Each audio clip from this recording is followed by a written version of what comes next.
For some reason, CarBuyer Singapore seems to enjoy making me take on big cars. So today I'm here in the Kia Sorento, which is available as a hybrid for the first time in Singapore.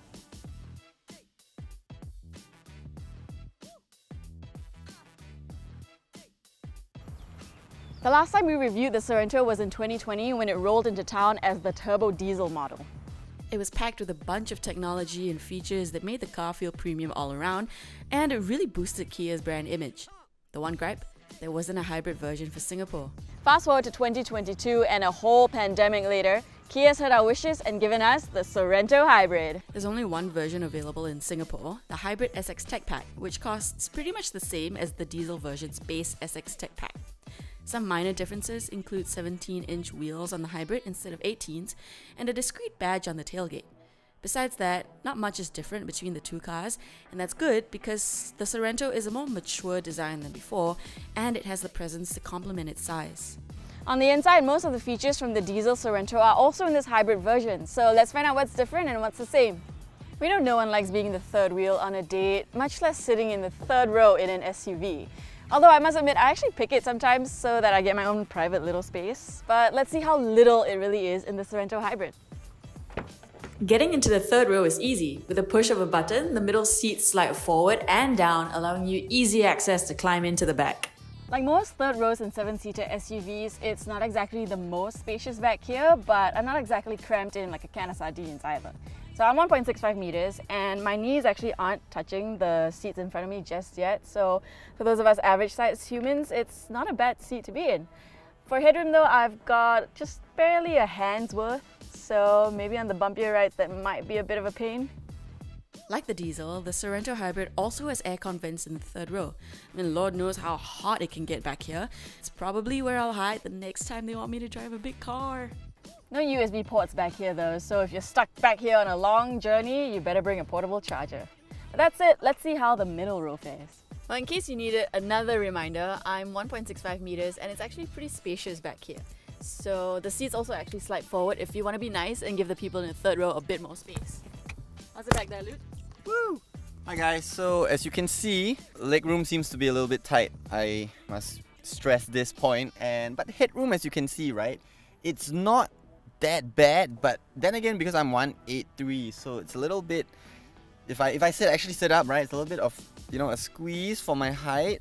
Lastly, my last point to add, you have a 12 voltage knob right here that you can actually insert for, let's say, you know, you're cleaning your car, you need to insert your vacuum cleaner. This, I think, is very, very handy. So you don't have to stretch all the way from the front. You can just plug it in at the back and give this bad boy a good cleaning. You've also got USB ports all over like in the diesel Sorento, so you can be antisocial on a road trip or cook on a little USB grill.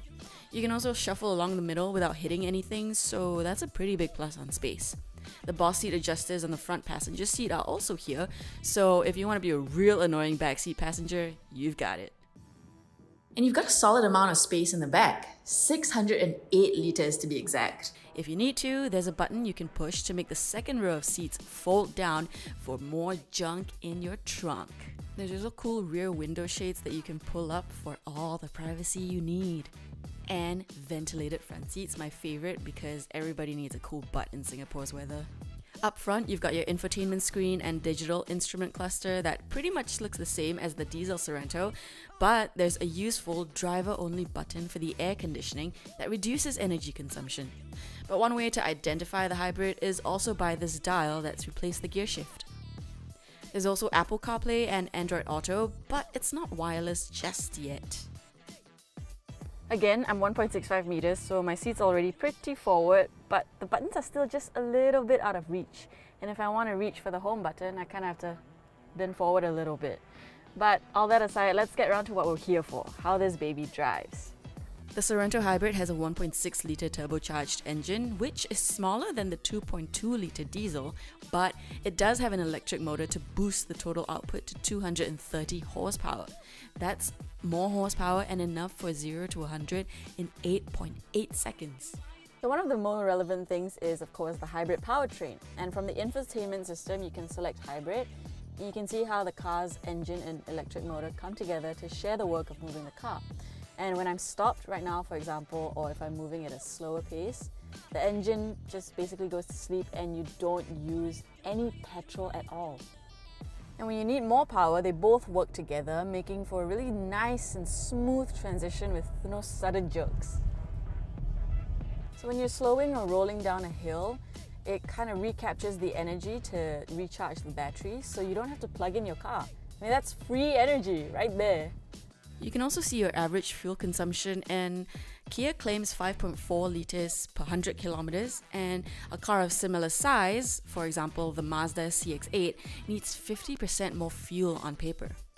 With cars like the Stinger and Carnival, Kia has become quite premium, so it's no surprise that the Sorento Hybrid has lots of driving assist features that really add to the value of the car. Like these blind spot monitors that come on every time you signal. These were also in the diesel Sorento, and personally I do find them a little distracting, but given the size of this car, it's pretty helpful, especially since some motorists in Singapore don't really keep their distance and hide in your blind spots. Now, I don't know if you can hear that, but that was the blind spot warning that's actually quite loud and jarring. But the good news is that you can actually switch it off, although you probably shouldn't because it's there to keep you safe, you know? So something that this car has is smart cruise control, as Kia calls it, and what it does is the sensors in front of the car will lock onto the car in front of you and it will follow the pace that's set by that car. And you can't see, but I've got my foot entirely off the brake, off the pedal, and I've got assistive steering turned on, so the car is essentially doing all the work for me. And of course it's not here to entirely replace me, but in traffic conditions where you're stuck in a traffic jam, or like if you're driving in downtown Seoul, you know, where there's a lot of traffic, you can kind of, you know, just take your foot off, set it up, and let the car do all the work for you for a bit. Okay, I don't know if you can hear, and that's probably the point, but when the engine is asleep, it's pretty much silent in here, just what you would expect out of a hybrid. And that's what you get when it's just done really well. You get better acceleration, lower fuel consumption, and a quieter car. And overall, it's just a win. I know I keep making a point about the car being big, so let's put it to the ultimate test. Parallel parking. And watching this back, there's actually a lot more space than I thought there was, even though it felt limited within the car. But the 360 camera and the sensors really helped a lot. You can see how close you're getting to your surroundings, and with Singapore's limited space, these functions come in real handy when parking.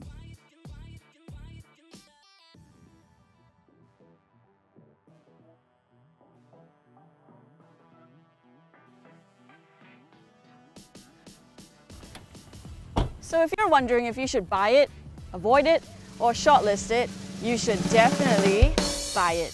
It's got plenty of premium features and plenty of useful driving features, and you get great gas mileage as well. You can drive your family around in comfort, or even drive your friends into Malaysia now that the borders are open.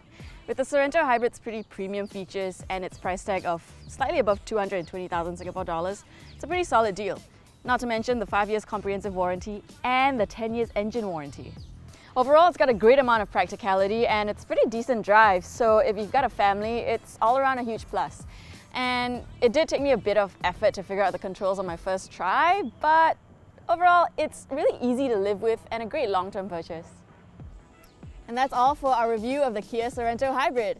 If you enjoyed watching me take on yet another big car, do give this video a thumbs up, share it with a friend, and subscribe to our YouTube channel at CarBuyer Singapore so they'll make me drive more big cars. I'm Kimberly, and I'll see you next time.